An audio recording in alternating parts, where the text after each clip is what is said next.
text me. So thank you. I'm going to turn it over to Boris. If you could use the mic, just because we're trying to record this. I might start singing.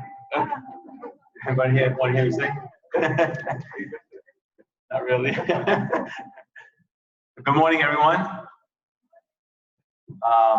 So, as Jason mentioned, my name is Boris Nainton. I'm President and CEO of Enexia Specialty Pharmacy. With me, I have the Director of Marketing and Business Development, Nadine Esposito. Nadine she has many hats, I always say. So she's the liaison. She's the go-to when there's any issues, any concerns, any questions. So, but we'll get to all of things as we go through this. So this is a preliminary meeting. We want to kind of introduce ourselves. We're starting on March 2nd, like Jason mentioned, and we just wanted to kind of get your feedback, get some questions. We love questions because that will give us an idea of some of the issues that you might be having now. Some of them might hear already about Optum. We can't really help with the Optum situation, but any of the issues that you have in the field, any other specialty things that you might that might help us to make a nice smooth transition. So we're going to go through this. This is a policy and procedure manual. So we give this out to every hospice. We make this kind of our I like to call it our Bible, right? So we go to this for any questions, anything that if you have a new nurse that comes on, this should give them an idea of phone numbers, of contacts, of how we operate. So let's go to the first page. On the first page, you'll see my name, my phone number, my cell phone number's on there. I am always available, always accessible for any issues, any concerns, any specialty requests. You have a VIP patient coming out of the hospital, needs immediate attention. I love those kind of questions, those concerns, those text messages, whatever, however you want to reach me. My cell phone number is on there, my office number is on there as well, and Nadine's is as well. So as you can see there, we have two pharmacies. So let me just give you a little bit of background. So who we are. We're an Enexia Specialty. We also have 5 locations throughout the boroughs, and we have one in Harlem. We have a few stores in Brooklyn, Staten Island. And so we also own partner with a PBM, it's a pharmacy benefit manager. So they process the claims, they manage all the claim status, they manage the interface. And so what we do is we contract with local pharmacies to manage hospices. So just for example, to give you kind of an idea, so Orange and Sullivan, we have 2 pharmacies that manage that run that hospice, Orange Sullivan Hospice. And so one of the pharmacies is Central Valley, which you'll see on your sheet. And so what they do is they bill all the claims through us, through the PBM, and they deliver to your patients. Now the unique thing about how we do it is we go out, we train these pharmacies, we educate them on how to handle hospice patients, and then we manage them and assist them in any way that we can. We have an umbrella of pharmacies, our own pharmacies, that if for whatever reason the pharmacy doesn't have something, or if they're, like I said before, you have a VIP patient, needs something emergency, we kick in one of our stores, whether it's the store from Harlem, whether it's the store from Staten Island or Brooklyn, and or the other pharmacies that we have contracted. So we have over 4,000 pharmacies contracted throughout the country. We have over 50 hospices throughout the country.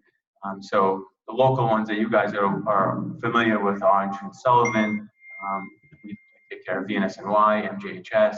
So we're kind of familiar with the hospice environment. We've been doing this for about 10 years now.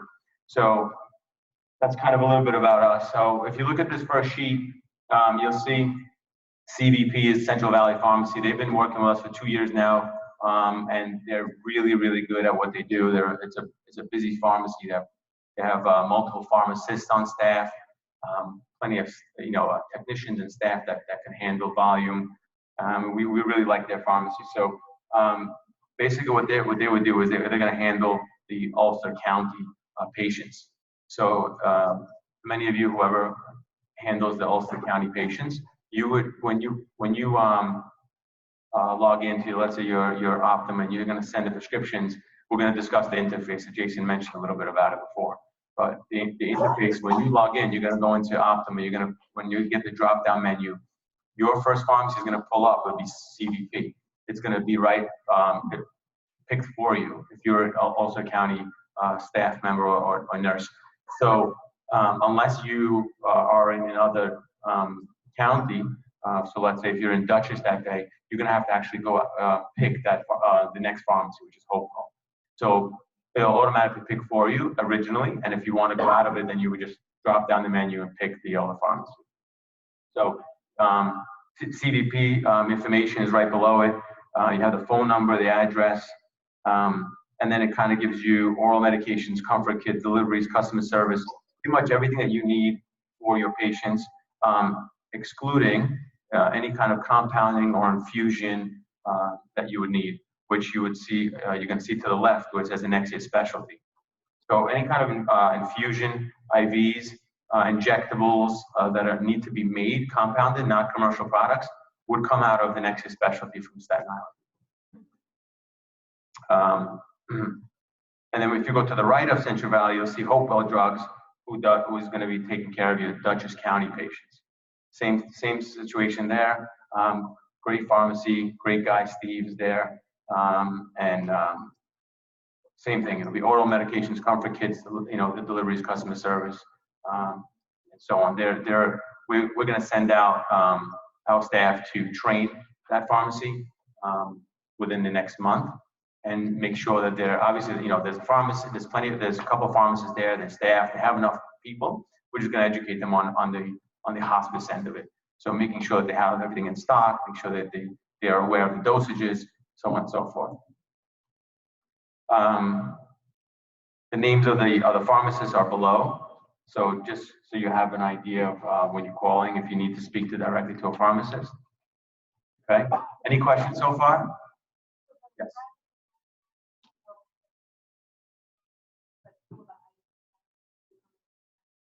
Correct.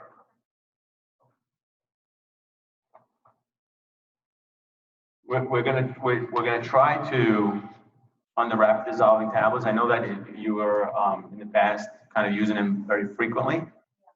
We're gonna try to use it less frequently now and try to use liquids if possible. But we'll discuss that in the next meeting that we do. So rapid dissolving tablets are much more expensive. If it's better for the patient, obviously, then you would use it.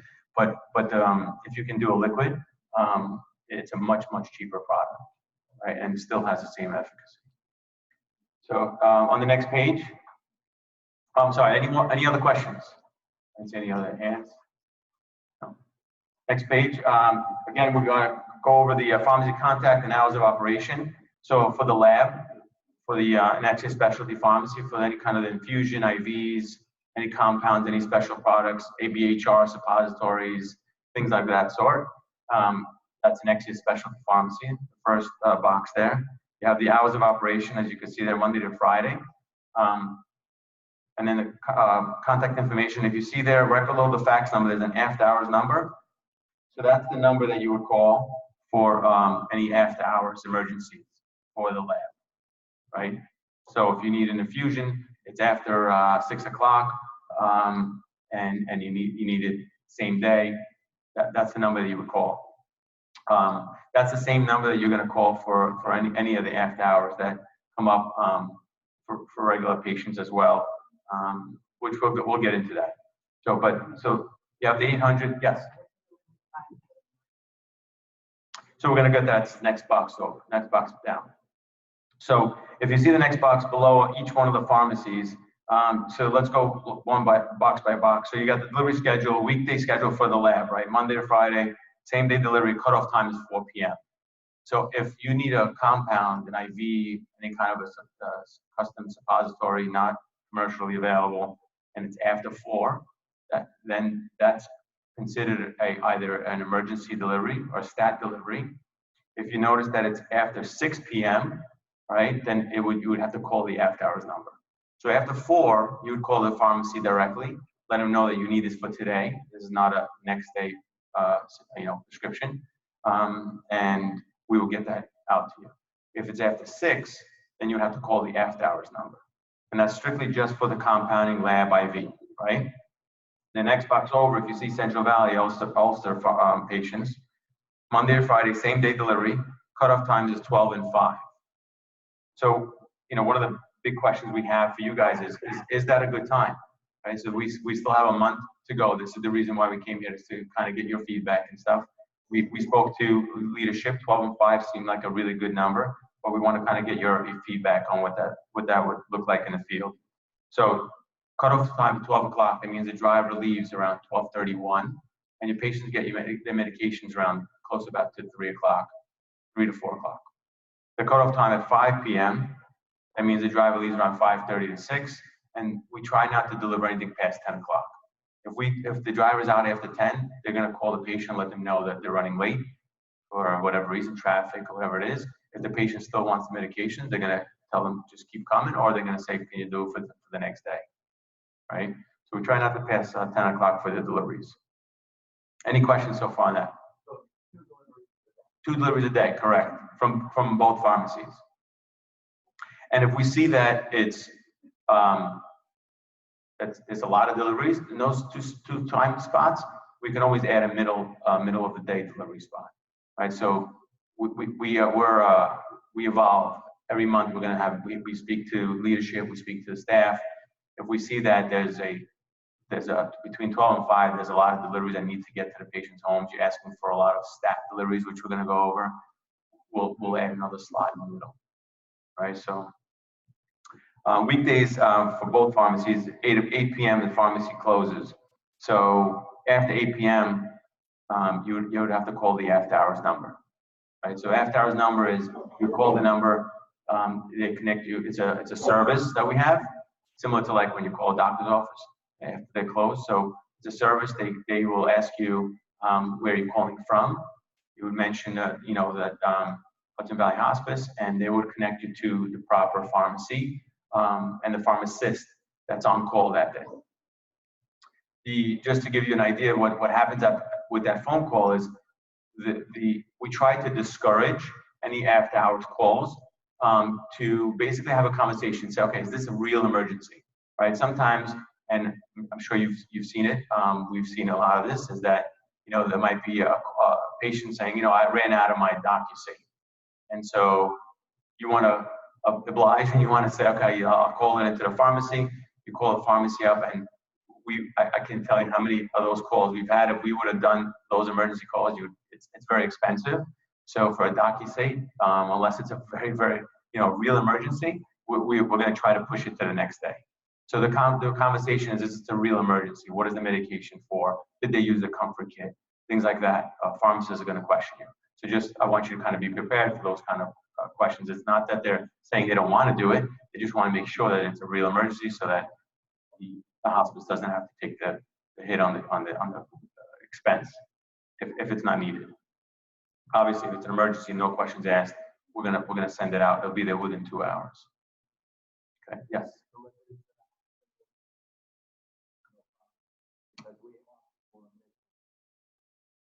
Right, to the hospital. Yeah, it's not a problem. Yeah, it's same setup. Some hospitals, I'm not sure up here. It shouldn't be that too. We haven't had any issues up here as far as getting to hospitals. Downstate in the city, there are some hospitals where we can't enter, so we call, and somebody has to come down and pick it up. So those are the things. But bringing it to the hospital is not a problem. Yes.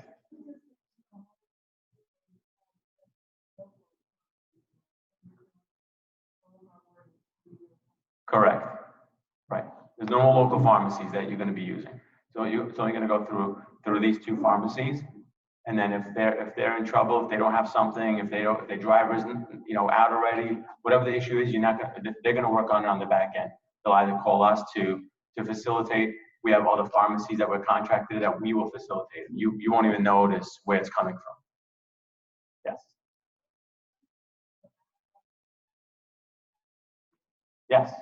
Good question. So a stat delivery charge is $40 for a stat delivery charge that's happening, let's say during the day, like to get a separate driver, take him out of his route, and bring to a patient their medication. It's $40. An after hours delivery charge, right, is $120 for the pharmacist to come back after it's closed, and then $40 for the delivery. Okay, so that's why when I say it's pretty expensive, it can get up there. And again, in the grand scheme of things, it really is. It doesn't really affect your bottom line if it's 1 or 2 patients. But if you use it consistently for non-emergency uses, it can become a problem.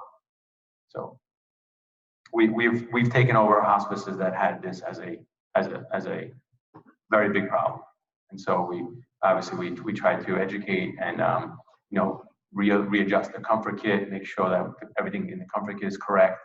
And so this way, we don't have those kind of calls.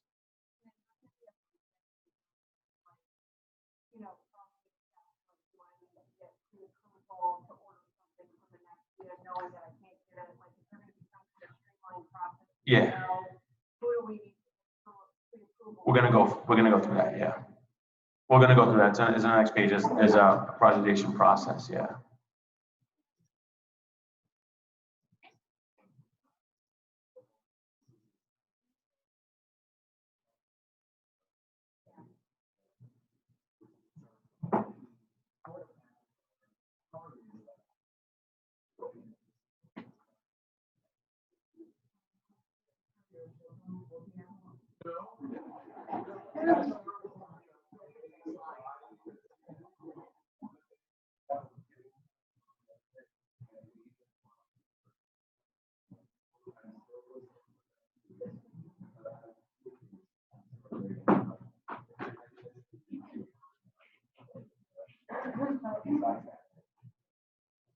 Sorry.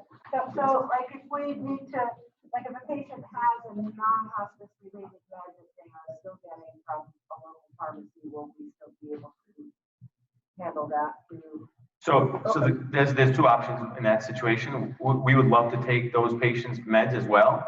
So both pharmacies can handle the non-hospice related meds as long as it's in Optima, it's checked off that it's a non-hospice related med. Or you could call it in, or however you want to do it. It doesn't matter. We can definitely take it, and it actually helps in the grand scheme of things for us to do those prescriptions. Helps the patient as well, so they don't have to come run around 2 different places, 2 different deliveries. Oh, absolutely, yeah. And we would handle the co-payments with the patient separate, just like another pharmacy, yeah. Would.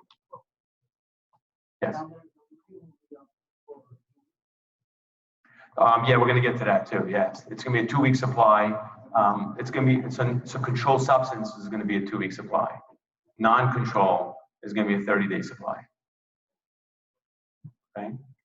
Yes.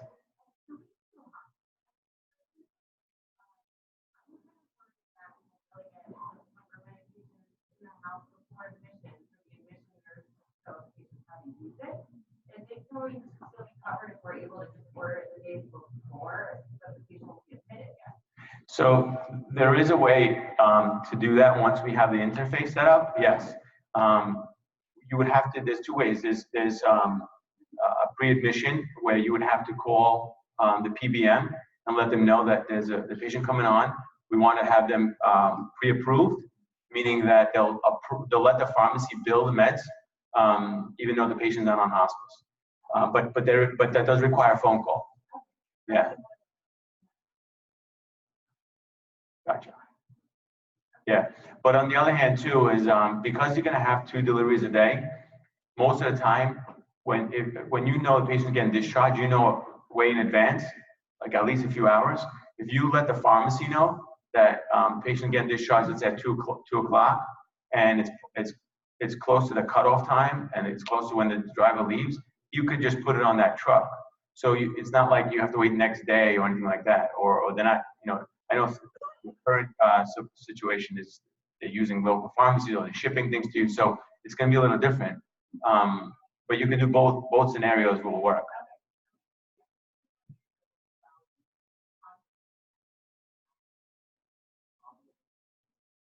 Oh, you mean to bring it to the actual to the hospital?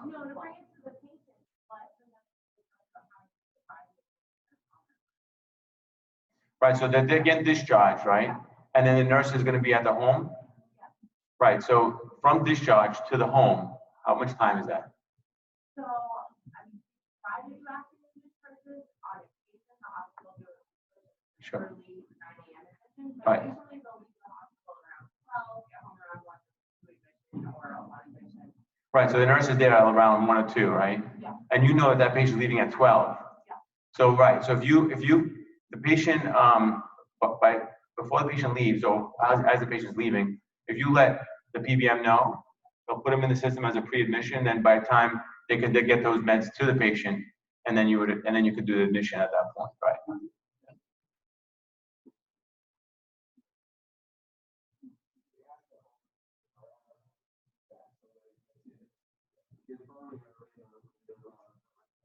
Yeah, any of those special requests require a phone call. We try not to make phone calls, right? We try to make everything IT accessible and make it easier through computers.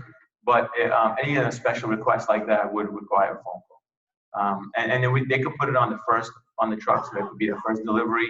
There's a lot of different things that they could do to help that situation.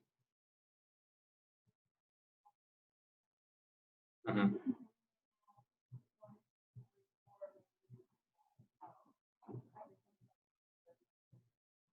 Yeah, so if it's that many per day, we can work it out so that it's through the computer instead of the phone calls. So we'll let you know how that works with the interface. Excellent. Yes. Refills, we spend an awful lot of time on phone calls for refills for medication. Are we gonna be able to do that through IT? Correct. Yeah. You're gonna have a phone app, and on your phone you'll be able to refill all the patient's meds. Okay, except actually including any compounding meds as well. Right. Okay, so we're on the next page. Definition of service. We kind of went over that. It's pretty much our core philosophy. Obviously, is customer care, patient care. Trying to get the medication there. We try to have a teamwork approach. So if we see that the patient patient's on a lot of meds, or it might not be maybe the right medication, we'll reach out to the doctor, kind of have a discussion. We've been doing this for many years as well, obviously the doctors as well, and trying to maybe offer some other alternatives, like maybe a suppository or a cream, or some things that we try to develop a lot of different things for hospice. We've been doing this for many years. We have our own lab, so we come up with things all the time. We recently came up with a Motrin gel you could rub on the wrist for fever. So there's so many different things that we come up with. The Kefir suppositories we did for many months when they were on back order. So there's all different alternatives that we have that we can offer. So we love to work as a teamwork approach. No, not yet. We're actually first in line to discuss this because we do such a large amount of hospice patients in New York. I've been speaking to the Senator Diane Savino, who's kind of the front runner of putting this out there in New York.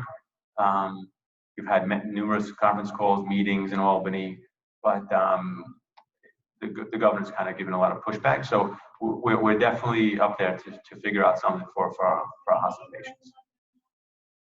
I mean, none of that is covered through hospice. That's the biggest issue, is because it's not federally approved, and you get paid federally, right? So hospice sits through CMS. That's where that. Yeah, it's tremendous, and we've been pushing for it. So it's obviously it'll eliminate a lot of medications. It'll help the patients. There's a lot of pluses to it, but unfortunately, there's a lot of politics involved as well. Next page 5.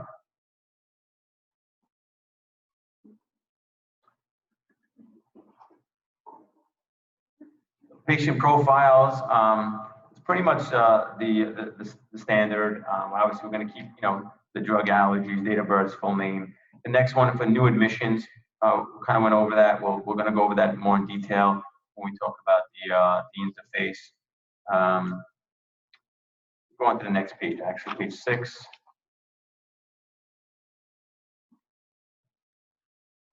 So on page 6 on the top, you'll see the after-hour admission. Orders must be called in to ensure same-day delivery, right? So after-hours number. So what that means is you have an admission and it's not anywhere near those cutoff times that we mentioned earlier. That requires a phone call. Okay, so a lot of times, you know, I know you guys are busy out in the field, and you'll put in some prescriptions. Once you get the hang of the interface, everything becomes very simple. And so sometimes you might not realize the timing of when you're putting in those prescriptions compared to when the doctor's actually signing it. So if the doctor signs it and it's past a specific time that the patient needs those meds, you have to make sure to call in the pharmacy to put it on on either a stat or to be, you know, first in line, depending on the time frame. So if the cutoff time, what we mentioned before, was 12, and you're putting it in at 12, that doesn't mean that it's being signed at 12, right? So the pharmacy doesn't see it until the doctor signs it. Once the doctor signs it, it's, let's say, at 1 o'clock, it's past the cutoff. So at that point, if the patient really needs it, you have to make a phone call to the pharmacy and have a discussion. You know, do we put it on that truck? Do we hold the truck? Do we get a new truck? It all depending on the situation at hand, right? So if the patient needs his medication, whether it's maybe that's seizing, maybe there's some serious issues going on, you know, the caretakers are there, you know, the family's there, everyone's panicking. We need to get this on the truck immediately. Call into the pharmacy, please put this on a stat. Obviously, it's an extra charge, but the patient will get that, you know, much sooner than waiting for another truck for the evening run. Yes.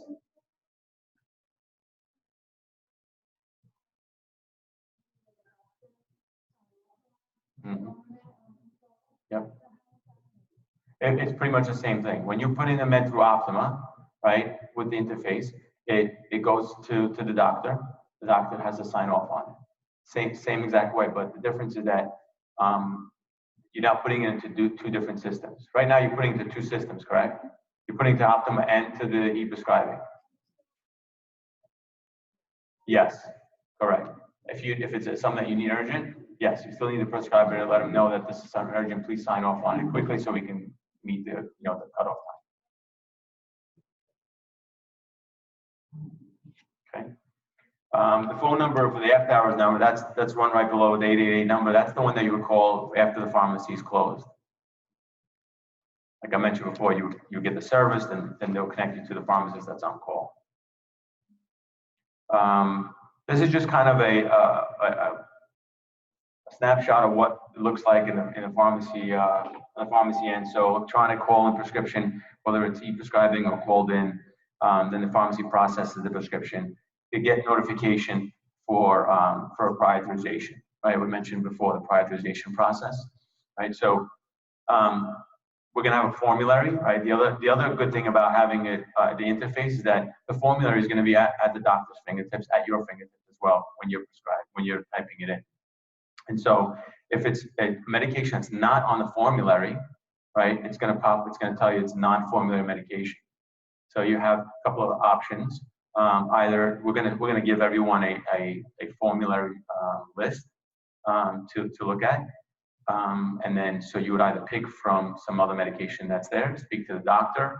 There's, all the things that you would do now if it's a non-formulary medication, right? So you would get the approval from the doctor to switch it, then type it in. If it's something that you need to have, it's approved by the doctor. I don't think we put the phone numbers in here, maybe for the authorization. Okay. Yeah, so on the next version of this policy procedure, there'll be phone numbers of the people that's going to be approving those authorizations. So there's a couple of different ways we can do this, which we will clean up this process before we go live, of course, and before our next meeting. But it would be pretty much, we would call, once you put that in, it says non-approved, PA required. You would contact the person that is going to be approving this, and then continue typing it in. You can still continue typing in. The doctor signs off on it, and at that point, we would have in the system there's comment boxes. You can put in the comment box of who approved it, right? So there's two ways to do that. We can either do the comment box, or you would submit it, and then we would call one of those prioritization people to get that approved. So there's two ways to do it. We're gonna find out what the best way to do it is with your facility, and then put that into the policy procedure. Does that make sense? Any questions on that? Right?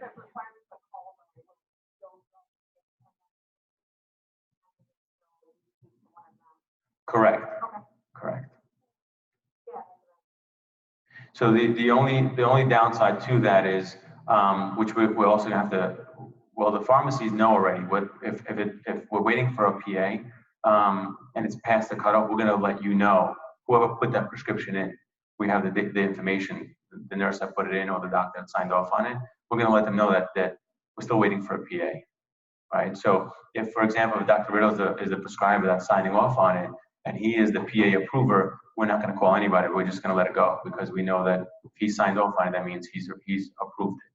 If it's an outside doctor or a community doctor or someone else that does not have PA approval, then we will make that phone call. Okay. So then once we get the approval, there's another option that we have on our side where we can let Wise know. We would call the PBM side and just let them know. Sometimes we send them we have like a Tiger Text as well, similar to Tiger Text. So we'll get that approval, make sure that it goes through, because otherwise, when the pharmacy processes it, and it's not approved, it's going to get rejected on the pharmacy saying prior approval needed, right? So on our side, once we have, let's say Dr. Riddle is the approver, that automatically will go through the PBM. If it's a different doctor, it's going to get rejected, and then that activates that phone call or the process that I mentioned earlier. Next one, preparation. So all medications are prepared in the pharmacy with the labels. The label is going to be very similar to what you probably see now. Patient's name, the medication, the pharmacist who prepared it, prescription number, which you can use obviously for the refill app for the future.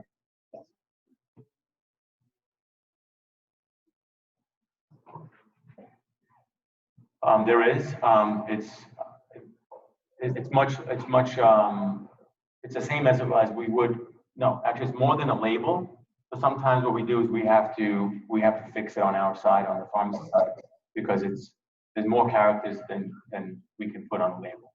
So if it's specific directions that are more than that, what we'll do is we'll sometimes either ask the doctor how we can shorten it, or we might make some arts and crafts with it. I don't remember. I can get back to you on that, let you know.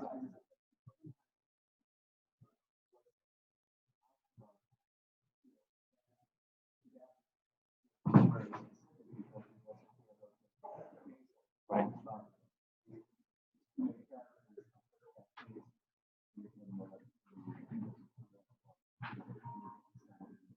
And the e-prescribe, yeah. So I'll double check to make sure what the numbers are. So prescriptions, mentioned earlier, we're going to be delivering 2-week supply of controlled substances, right? And then 30 days of non-control. The controlled substances, so there's just a couple that might be tweaked, which is like an Ambien, right? It's a controlled substance, but it's fairly cheap. It's not something that's fairly abused that often. And so we might, depending on the situation, we might do a 30-day supply on that one. We'll discuss that with Dr. Riddle and see if that's something that we want to continue, or we can just do 2 weeks of all controls. But we'll let you know on the next meeting. But for now, it's definitely 2 weeks of all controls, with narcotics and everything else. Yes. There may be a problem in the home. Right. Someone's taking 2 months medication, we put them on a weekly delivery. Absolutely, yeah. Yeah, so we really encourage that, because we don't really, we don't have any eyes and ears in the house. We can only see from their requests and from refills and things like that. So if you do notice something like that, 100% what you would do is when you put in the prescription, you would do a 1-week supply, and on our side, we're going to know it's either the patient is imminently dying or there's some issues in the house. You would just you would order it well, you can do both. You could still put in a 2-week or even a 30-day supply, and then you could put in the comments dispense 1 week at a time. And then I would just, if it's specifically to diversion, then I would make a phone call to the pharmacy. Yeah, it's in both of our best interest. We don't need anybody getting hurt. Yes. Yeah, absolutely. You could do you could do every 2 days, every 3 days. Just have in mind that every time we do a delivery, there is a charge, but in those situations, it's definitely worth it. Right. So like I said, I'm seeing my patient and I know that like there's gonna be a big block delivery. Can I order something that requests to be delivered the next delivery? Oh, absolutely. Yeah. Okay. Yeah. We love those. Yeah, because we have patients much more than perfect. So But- with the 2 weeks supply for the controlled substances, are we ordering 2 weeks at a time, or are we ordering the month supply and getting a So refill? yeah, so that's a great question. We're gonna tweak that. So we have a lot of hospices do it where, so in hospice care, you can do a 90-day prescription and then dispense 1 week at a time, a month at a time. You can do with controlled substance, you can do that because it's hospice. So we're just gonna discuss that with Dr. Riddle before the next meeting and just confirm how you guys want to do it. Most of the time we do a 30-day supply, and then in the comments we would put in dispense, the regular 2 weeks, or we would just make it kind of across the board. It's going to be 30 days, and we're going to dispense 14 days every time, without questioning. So we want to try to eliminate the phone calls and the different situations for different drugs. We want to make it kind of across the board, so it's much easier for you guys. But so we'll definitely have that answer before the next time. But I'm gonna prefer that it's a 30-day prescription with a 2-week supply dispensing, and then that's what you do now. Great. But we have right now we make a phone call. So you would just do it you could do it on the refill app, trigger the second refill. Yeah. So that's great. So I mean that's pretty much. I guess we're gonna be pushing for that. But they're perfect. So we'll probably do that 30 days prescription and then dispensing of the 2 weeks, and then you would be able to refill it through the app. And when you do the refill app, what just so you know what happens is you're punching it in, you're clicking off the refill, you're sending it into the pharmacy. The pharmacy gets a fax.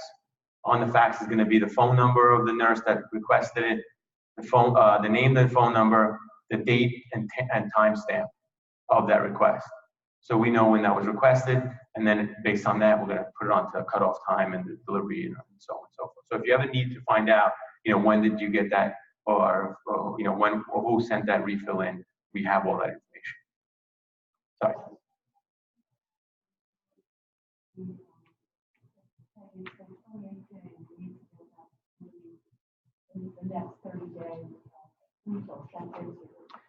You're going to see the previous refill date, or the previous fill date of that medication in the app. Yeah. Okay. Next page. Yes.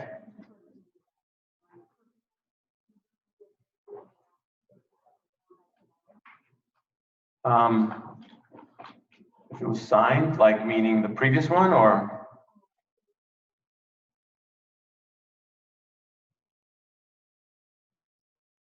you're going to see it in the Optima, in your Optima, right? You're going to see. Well, actually, you're going to see it in the ArchCare, which is the e-prescribing platform.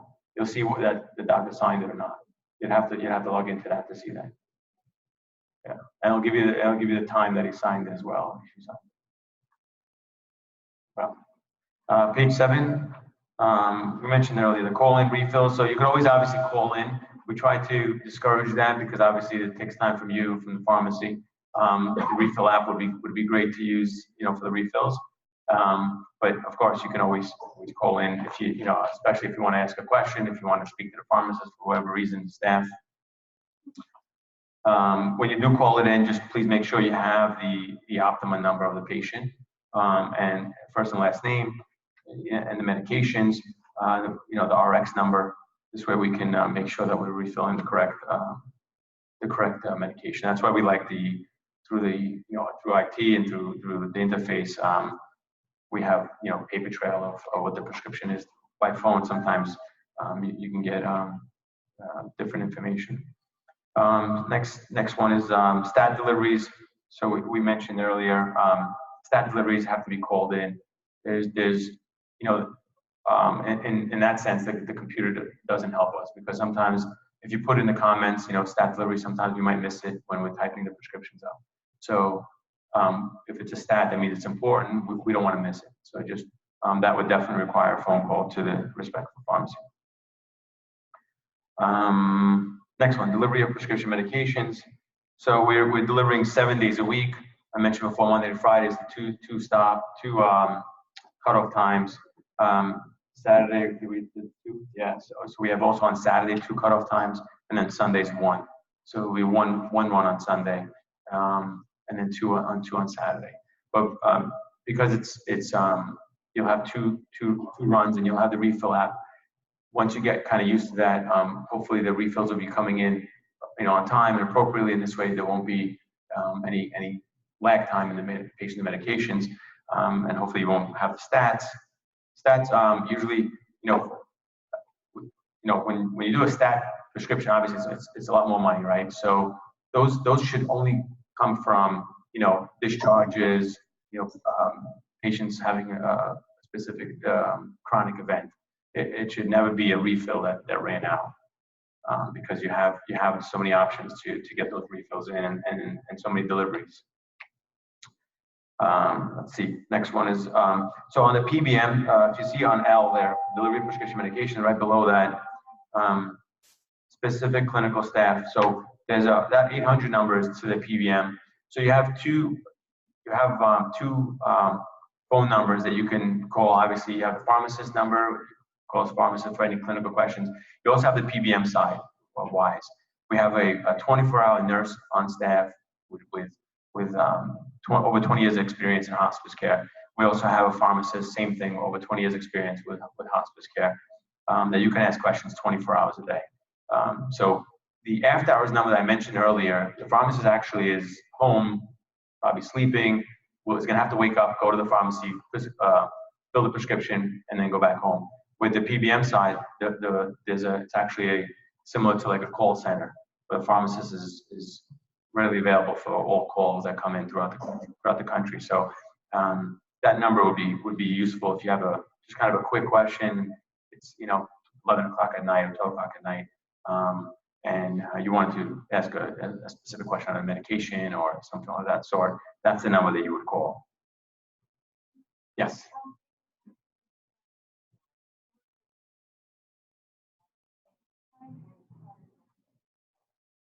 Is there a way to arrange non-controlled substances route?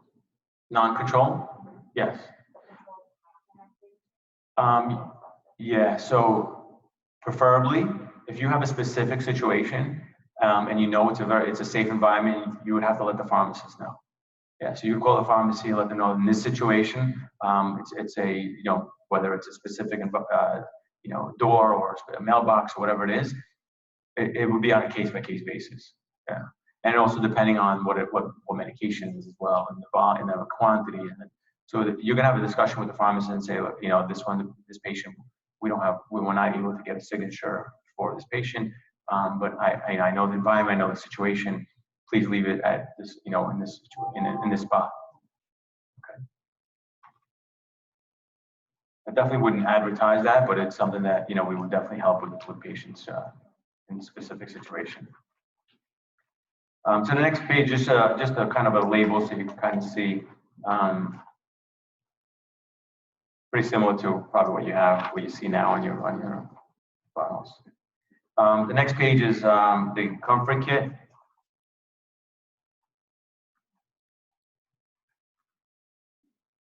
So we went over this with leadership and made some tweaks there. So take a look at it. I'll give you a couple of seconds.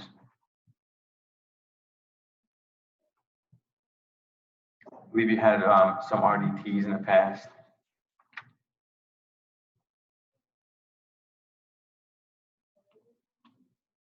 You had RDTs, I think, in your comfort kits now, right?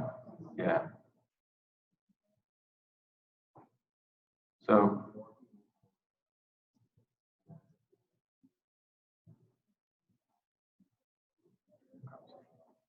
Yeah. So let's go line by line, so you guys could have questions and things. So Tylenol, suppositories, gonna be 4 of them, pretty standard. Haldol is gonna be a liquid. It's gonna have a dropper with a stopper, right? 15 ml. Hyoscine. Are these gonna, did one bottle and people are gonna have to draw time or are these still? It's gonna be a bottle with the stopper they're gonna draw up. It's gonna be half an ml. I believe this syringe is 1 ml. They'll do half the syringe.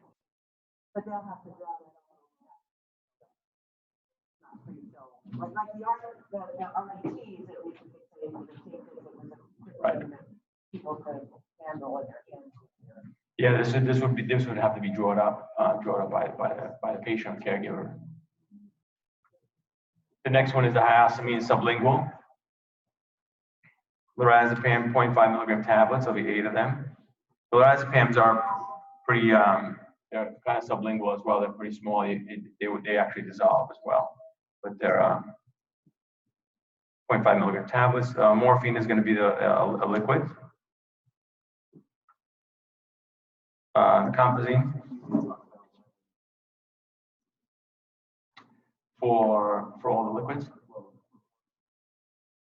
I believe so. Yeah, I believe the morphines are going to be pre-filled. Yeah. And again, we're gonna review this again, the comfort kit, and make sure everything is how, you know, for the right the way you guys would want it. So the morphine we discussed would be pre-filled because of obviously the risk of misdosing. You have compazine tablets, and then the bisacodyl suppositories. People who are set their ways. Can we go back to our colors that we're used to talking about in our sleep? Thank you. We have a certain color regime that's been going on for years. Oh, you mean for the products? Yes. Yeah. So if you can get that to us, yeah, we'll yeah.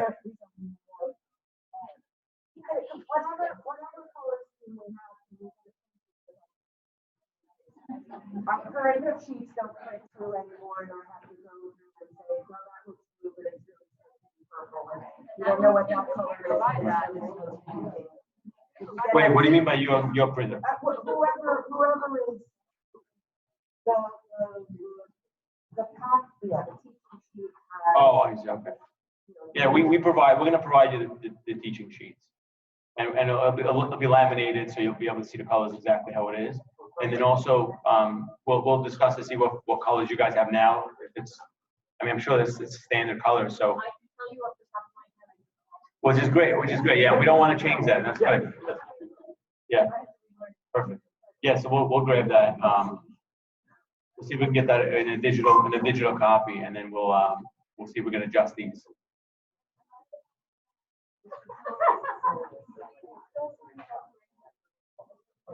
Yeah, just for the comfort palette. Honestly, Yeah. this panic was the color. We were the colors. The rainbow panic, right?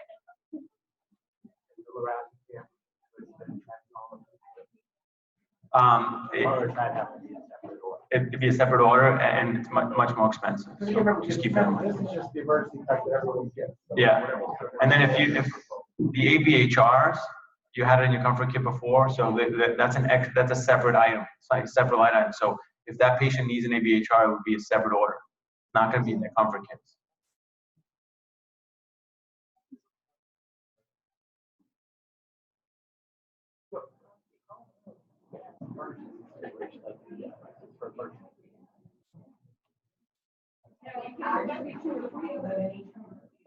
It's why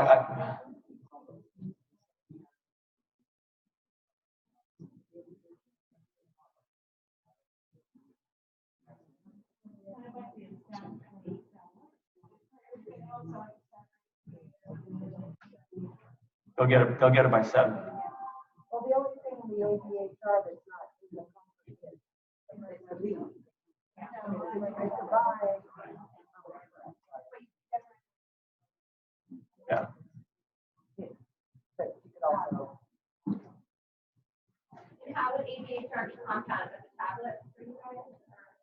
We could do tablet, gel, suppository. Yeah. Yeah. It's not absorbed as fast, but we have patients that are.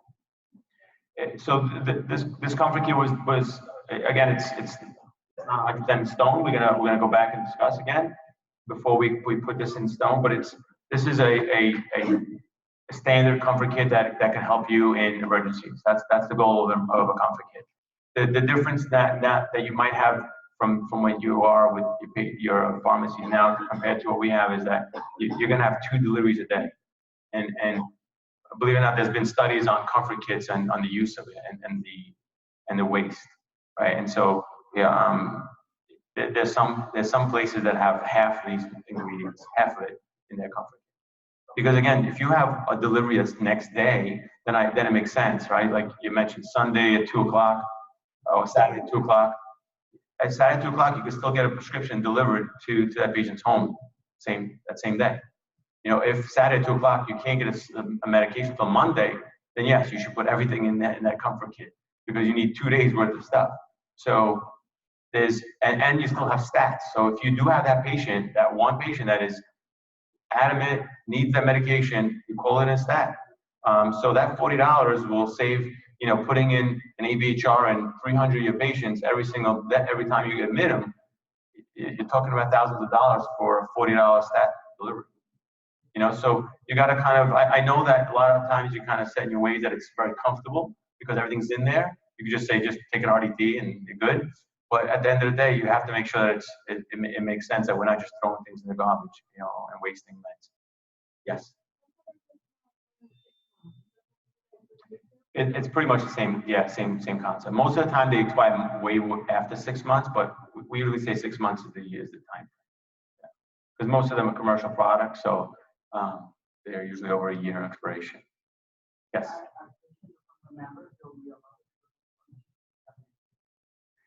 Family members? No, so we're going to be delivering everything. Yeah, there's no, I mean, unless there's a specific request, the family members do not need to go pick up the medications. If they're for whatever reason, let's say they're going to pick up their regular medications and it's the same pharmacy and they want to pick up their regular meds with the hospice meds, we could probably make that, you know, that'd be okay. But for the most part, we don't want the patients coming in to pick up medications. It becomes very messy. Everything is going to be delivered.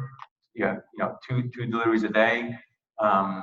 Again, if there's something that's urgent, or if the patient is driving by and they want to stop at the pharmacy, you would have to call the pharmacy and let them know that the patient's going to come pick it up because they're coming by. It's 2 deliveries a day, 6 days a week. On Sundays, 1 delivery.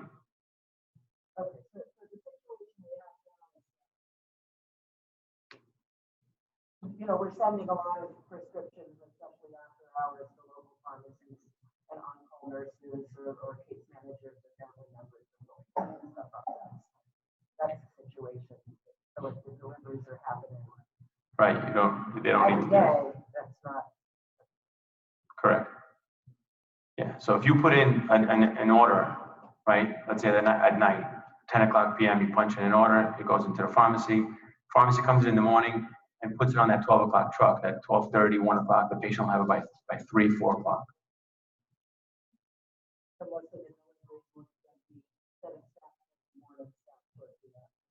Correct. Right. And so if that's where we usually come in, where the stats come in is, you know, patient had a serious issue overnight, had to use the comfort pack, ran out, and now they need morphine in the morning. That's where that stat comes in, where they need a morphine before that 2 o'clock truck or that 3 o'clock truck, right? So they need it by 10 or 11. And so at that point, you would call the pharmacy and say they had an episode overnight, they finished their morphine in the box, and so now they need an early morning delivery of morphine. Yes.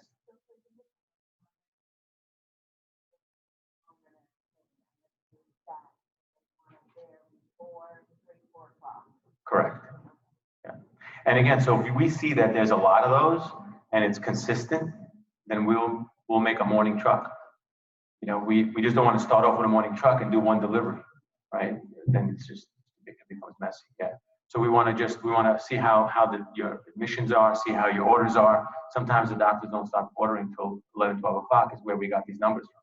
So if they're not ordering till 11, 12, truck goes out at 1. There's no point of sending a truck out at 9, 10 o'clock. Yes?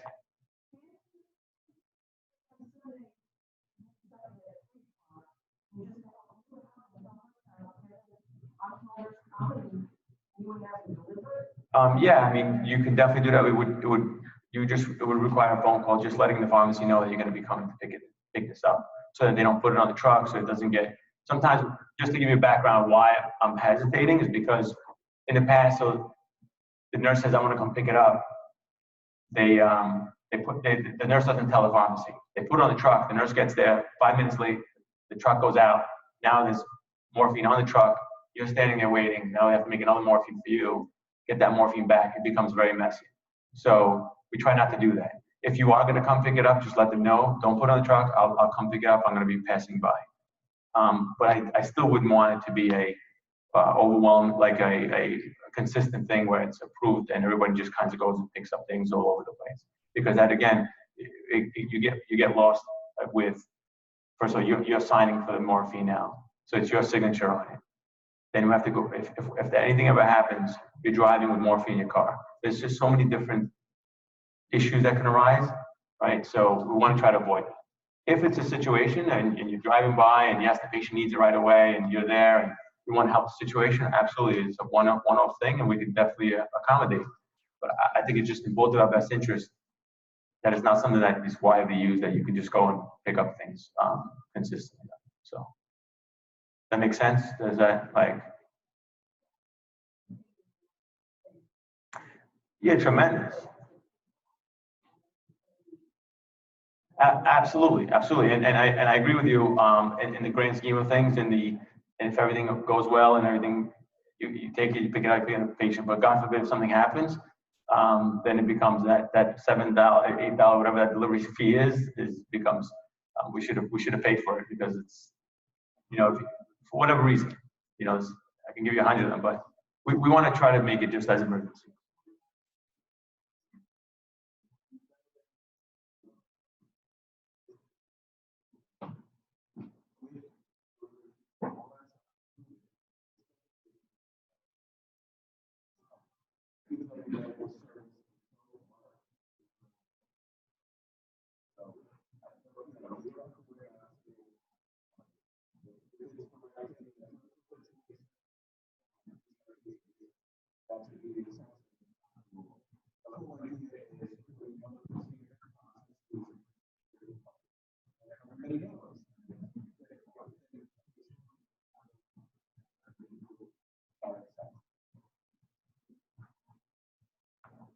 Any other questions on the comfort kit?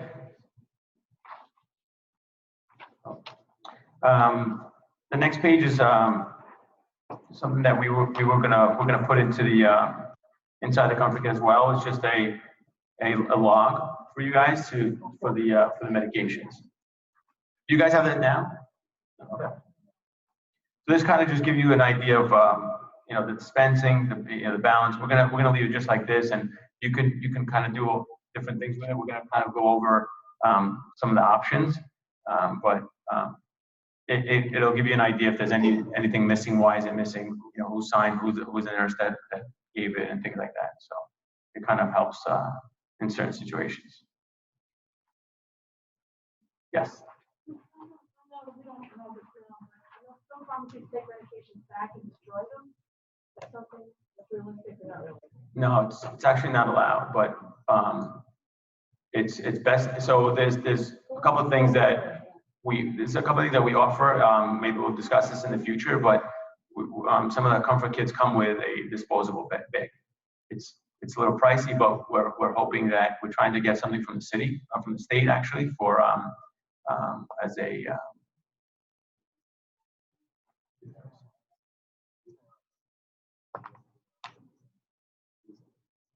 yeah.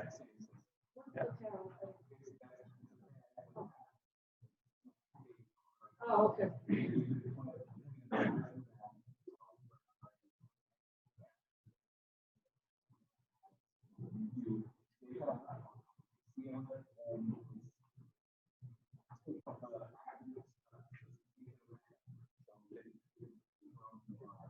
are awesome. I love them. Yeah.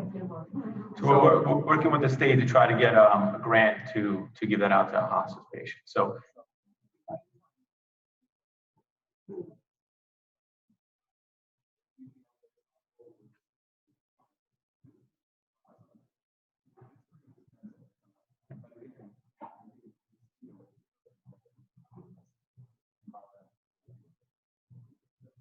Yes.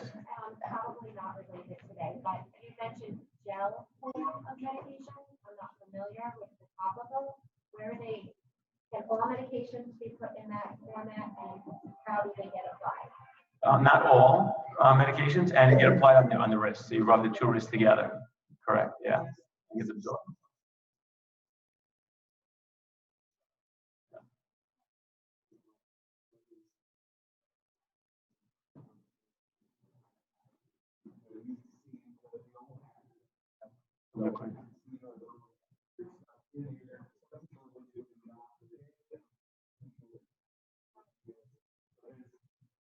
Yeah.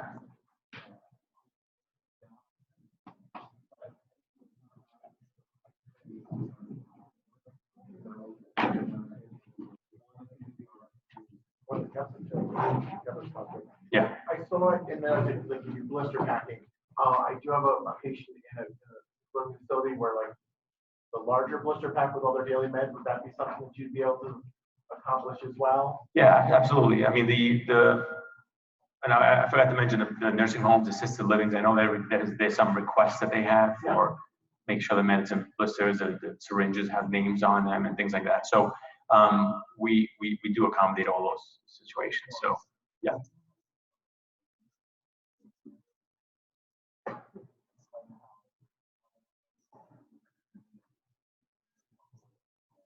Yeah. So as far as let's talk about the rollout, right? So when we start the process out in March, before March, the PBM, the WISE PBM, we have staff that just take care of nursing home patients, eligibilities and making sure that they're in the system and things like that. So we call all the nursing home pharmacies. Most nursing homes don't allow other pharmacies to bring in meds. They have to be done by the pharmacy that they're being serviced by. In those situations, we call ahead of time, letting the nursing home know that we're going to be taking over and that how to bill out patients. It's going to be a new billing scheme. And so at that point, they'll already know about the situation. So anytime there's a new patient getting enrolled into this nursing home from Hudson Valley, they'll know how to do it. Now, if there's a nursing home that you guys know about that allows pharmacy to deliver to the nursing home, and there's some, whether it has to be blister packed or whatever it is, we would definitely love to do that. You would just need to let us know, or we're probably going to find out prior to letting us know, because we're going to be calling them. So when we call the nursing home and the pharmacy, letting them know, they'll let us know that we're able to deliver to them. Yeah, exactly. So you would put in you could put in nursing home patient and put in blister pack, please. Yeah. Yeah, definitely. Yeah, all the assisted livings are going to be blister packs. We just need to know that it's an assisted living patient. And group homes, yeah. So both pharmacies work with assisted living and group homes and nursing homes in the area, so they're familiar. They probably already take care of some of those nursing homes and assisted livings. So it might be a nice smooth transition. But if not, then you would definitely have to put in there that it's an assisted living patient so that they know that it's going to a specific place. Sometimes the group home and the assisted living will ask for doctor's orders, even for the comfort kit. We call the pharmacy and they'll access the e-scripts, which are not for orders. Is that something we can still do with? Actually, you know what? We should write that down. I think I'll double check, but I believe you can print it out yourself if you need to. Yeah. Yeah.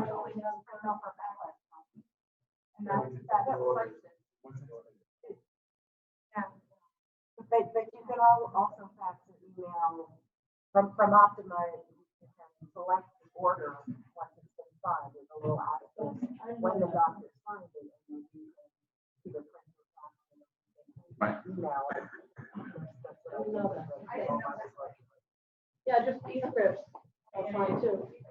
Like sometimes you're back up on a call, we can't give this. And we call the pharmacy and they just fax the e-script. And they're fine with it. Yes. So yeah, it's, for the most part, it's 6 months. But a lot of the products in there are commercial products that have expiration dates on them. So if for whatever reason you have a patient that's over 6 months, the products in there they're commercial products. So there's a lot of, most of them are over a year old. So not necessarily have to throw it out just because it's 6 months. Any of the, I would say the, yes, they're all commercial products. So.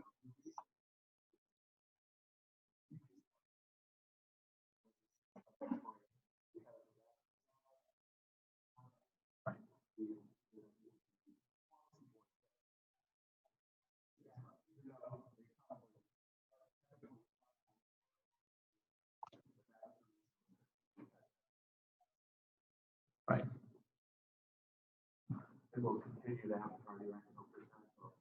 Yes.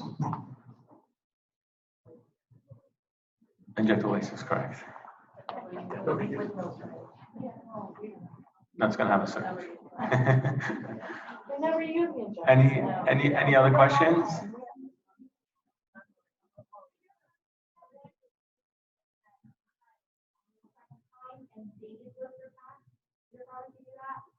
Yeah, I mean, we could definitely take care of that. Time and date, meaning like when it was filled or expiration. Mm-hmm. And on the blister pack itself, it will say the date and the time that that specific routine medication is to be given. Oh, that's the yeah, it's the automated. So I'm pretty sure this Central Valley Pharmacy has that because they do a big business in nursing home and assisted living, because that's where they pretty much get that. I'm not sure if Hopewell will be able to do that because that's an automated robot that actually prints it on there. We actually have that in VitaCare in Staten Island, but I don't know if they're going to be able to put the time and the when to take it, right? Is that what it is? Yeah. Yeah. Right.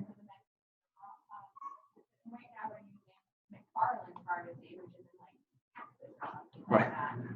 That does that specifically for the patient, and they kind of like a big roll. Roll, yeah. Pill pack. Yeah. Yeah.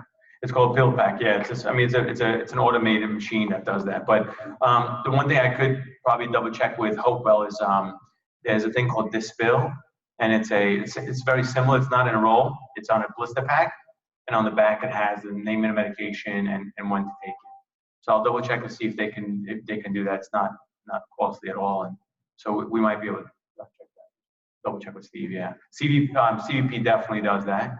And so what that would do is you would just call them up and request it with the pharmacist to make sure it's blister packed and to put it into the the special blister that has the time and date to take the medication. No, be the same. Yeah. So if it's also, yeah, if it's an ulcer patient, it would have to come from there. But I mean, depending on where the patient lives, if it's pretty close to ulcer, CVP could also do it. If it's a specific need like that, and that actually is a great thing that you would contact me for, right? So that's something that you would call me up and we can have a discussion. We'll find out the address. I'll get all the details. I'll get all the information, and then I'll let you know how to proceed. That's a good question. Any other questions? Concerns? We have a little over a month to get situated. We want to make sure it's a nice, smooth transition. You guys are eyes and ears in the field, so yes. What about prescriptions that we have in the, so we got prescription and the prescription is 6 months of refills. Do we have to rescribe everything into the new system, or are things going to migrate from the old? Once we have the interface, we'll know better. It's definitely going to be migrated. The only challenge we're going to have is controlled substances. So the controlled substances would have to probably be re-prescribed. Actually, not probably be, yeah.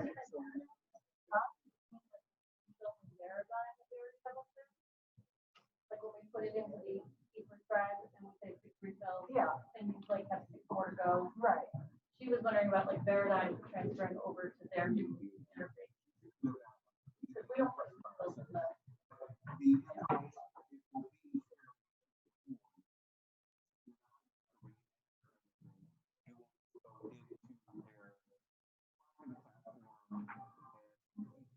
The prescribing platform links with their med list in Optima. Yes. And so non-controls are is gonna come over. So what the pharmacy is gonna do is gonna see what they've had before. You're gonna put in a refill, for example. And so we're gonna see that they've had, let's say, whatever DocuState, right? So we're not gonna need a new script. Right. Static. Yeah. Now. I'm gonna start singing. But the narcotics obviously there's no refills, so you're gonna need a new script anyway. The challenge is gonna be the controlled substances that are not narcotics, the ones that have refills, so Ambien, for example. So that on an Ambien, we're gonna need a new e-prescription, right? Yes. No, you're gonna continue using what they have there in the home, and as you need new ones, you would call them in. There's no, yeah, all new patients.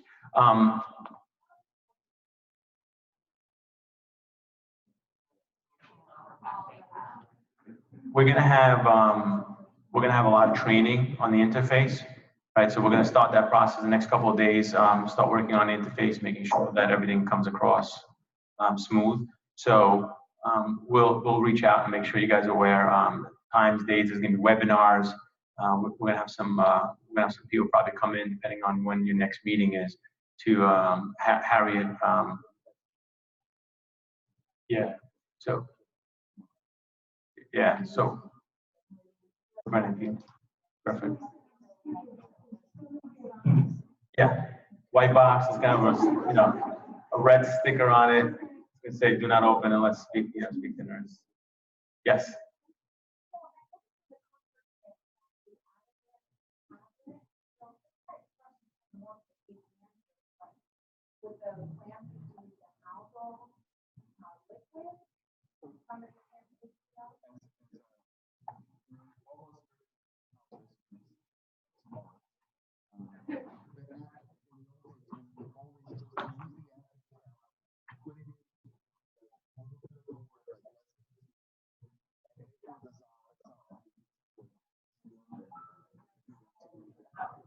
So that's what we would teach anybody or kind of discuss when you're leaving the hospital.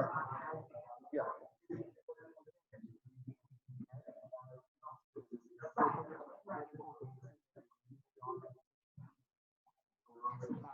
Liquid.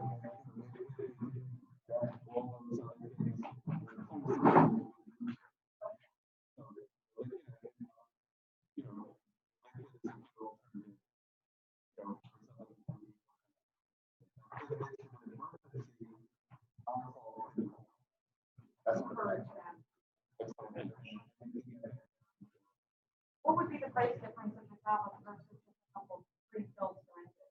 Is that a big difference? Of the lorazepam? Yeah, lorazepam. Not so much. It's minimal difference. Yeah.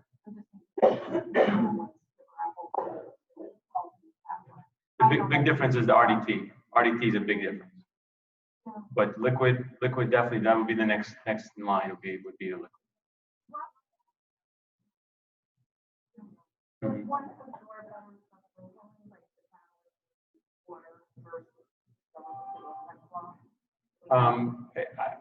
I don't have the exact numbers. I would assume because it's going down faster, but I don't see it being a big difference. Yeah. Yes. They were talking about ordering the liquid alternatives that we usually do, we're getting them there to the patient. Instead of doing that, would it not be better just to have them go ahead and order the comfort pack itself, so it arrives 50s about the time you get there right afterwards, instead of having to worry about that stat. Liquids. But you get it. You go to how the situation is. If it's somebody who's active,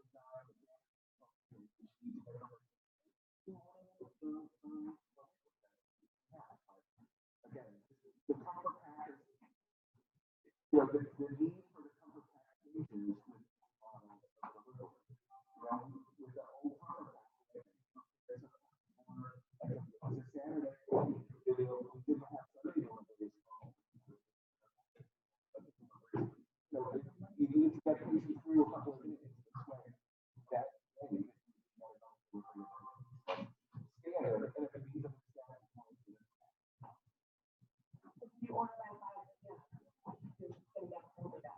Correct.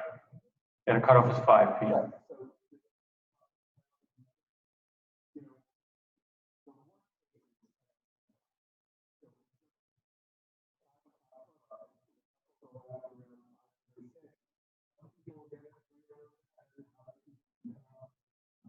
On the route. Yeah.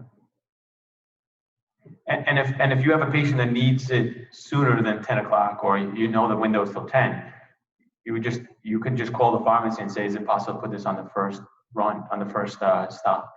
So if they put on the first stop, they can get it by 6:30, depending on obviously the distance.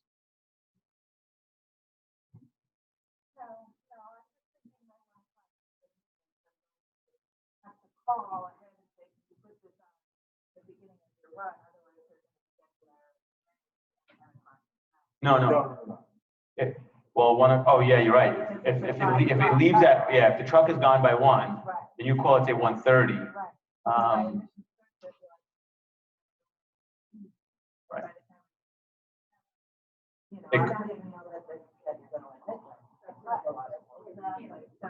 Yeah, worst case scenario, that patient will get it by 10, correct? That's worst case scenario. Well, so the question would be is, the first question would be is, can this be on the first stop? So if the pharmacist says, yeah, they're probably going to give you the dispatcher or whoever it is. So they'll say, yeah, it's not a problem, put it on first stop. So that means they'll get it by, let's say 6:30. If 6:30 is too late, then you have the extra step. I think it's coming from, like, the Dutchess County, from Hopewell Junction, and, you know, within an hour, they could get to any Correct. part of the. Yeah. We always want to make that call because you're not sure. If they get there for 10 o'clock and the patient was looking for it at 6, it's going to be an issue with customer service. So we want to make sure that you make that call and say, can you put that on the first of the truck, and that'll be there by 6:30. Any other questions?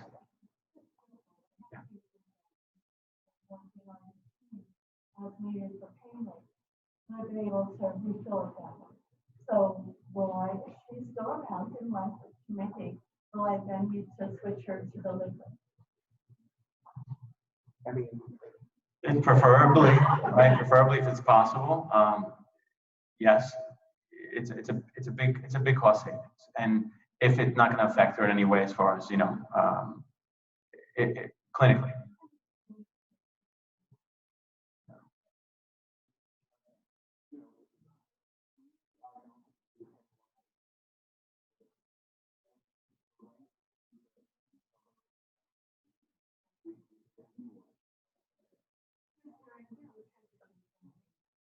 I think we all have Right. patients like that, like, Yeah. I mean, they started out with the comfort pack, but we order beyond the comfort pack to cover their needs. That's gonna be difficult for some patients. So during the transition, the pharmacies are aware that there's going to be obviously calls and there's going to be conversations and stuff. So, definitely make that phone call, right? Because it'll definitely help the patient, it'll help you guys, it'll make a nice, smooth transition. Everyone's aware that, that the start date, everyone has, we have plenty of staff. So if there is those situations, have a conversation with the pharmacist. He could come up with other ideas, maybe pre-filling the syringes so for the patient so that, they don't have to pre-fill it. There's all different circumstances, all different situations that can arise, and maybe they can give us some input on it.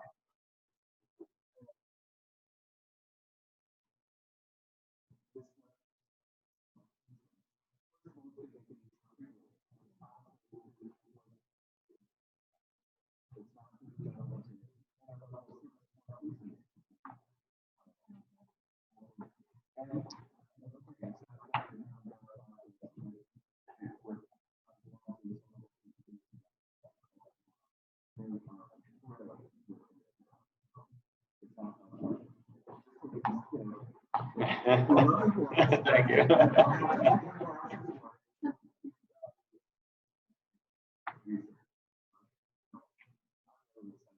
Not having to call the refills is a big deal. No, I'm so happy about that, yes, yes.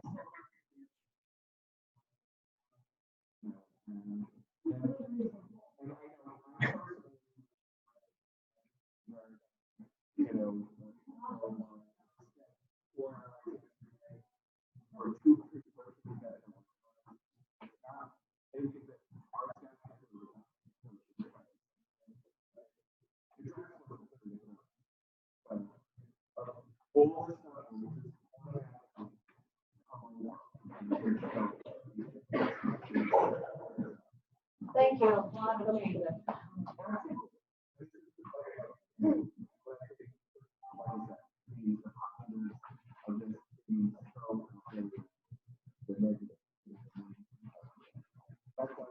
Thank you so much. We're looking forward to the next meeting, and we'll have more updates, and hopefully we'll solidify the policy and procedure manual. Until then, if you have any questions that come up during the day as you're in the field, please send it over to the leadership, and this way they can send it to us, and we can discuss. We're in discussions pretty much every week, so that once we do the rollout, it's nice and smooth. Yeah,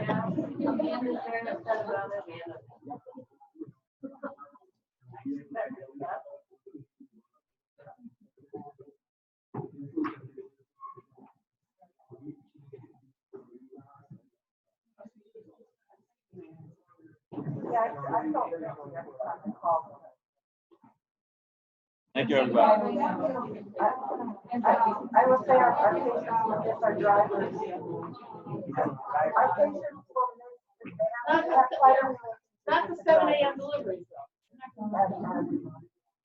They love them. Yeah. Quite. Warren. Yeah.